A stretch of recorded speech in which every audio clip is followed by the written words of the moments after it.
Welcome to Financial Hub. In this video, I'm going to guide you on how to buy USDT on Trust Wallet. For that, make sure you get the application and you're logged into your account.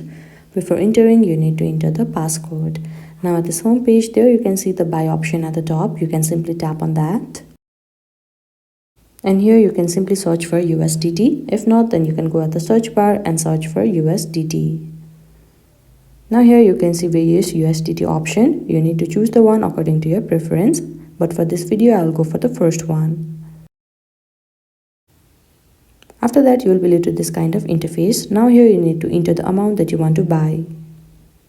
Trust Wallet automatically shows the conversion of the USDT that you will be getting after you pay the amount.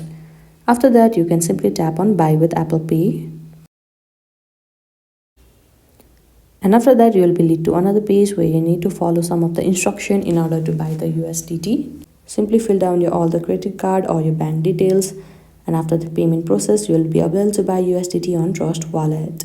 I hope you found this video helpful. Don't forget to like this video and subscribe our channel Financial Hub. Thank you.